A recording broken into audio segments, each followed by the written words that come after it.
Hey guys, welcome to the Pythagoras Perspective, brought to you by Pythagoras in Boots. In today's edition, we're going to be looking at Kai Havertz, the rising star of the Bundesliga. He's been termed Alles Kuna, the player who can do everything. We'll start off with a technical analysis and go into his dribbling. His style of dribbling, it's quite similar to a Mesut Ozil, quite left-footed player. Likes to keep the ball close to him, can weave in and out of players. He's got quite a bit of flair. I'd say more so than Ozil. He's got more tricks in his locker. Due to his height, he can be quite gangly, and especially if he's closed down by a number of players, he can be a bit error prone in terms of keeping possession. But this is something which you'd associate with inexperienced players who are coming to terms with their body. And as he gets older, I expect him to become more refined in this regard. He's not afraid to take it down the line and use his pace when he drifts out wide. So he's someone who can be quite winger-like. In terms of his passing, he's a great final third passer. He's got wonderful vision, but it's his execution which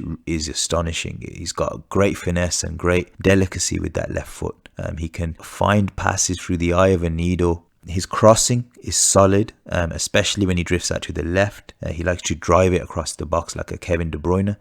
In terms of his finishing, he scored 20 goals in 42 appearances last season, so he is very prolific coming from midfield. He hasn't scored as much in this season, but he's shown a great variety of finishes and he's able to execute very difficult finishes, especially these little dinked, chipped finishes he does. He's someone who's clearly very composed in front of goal, has a great feel for the finish. So someone who I could see regularly getting a number of goals and assists as he progresses in his career, similar to De Bruyne. What's unusual is that for a number 10, he's very strong in the air. And this is something we'll talk about in more detail as we go into his athleticism.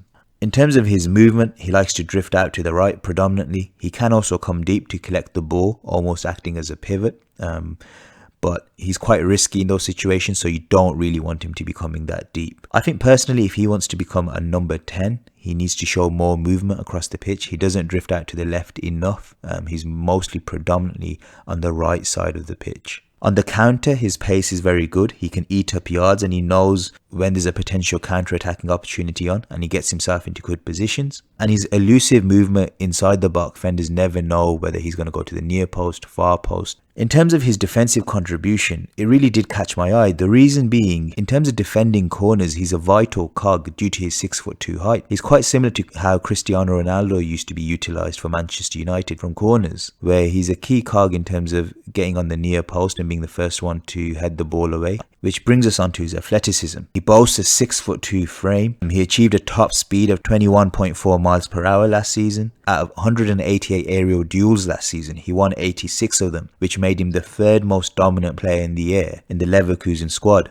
His mentality. He's someone who says he was brought up to keep his feet on the ground, but he's definitely got a swagger about him. You can see that from his finishes. You can see that from some of the passes he plays. I like his courage. He takes the ball in the most difficult situations. From goal kicks, he wants it hit to him so he can bring it down on his chest. Someone who the team relies on and someone who can drive the team forward.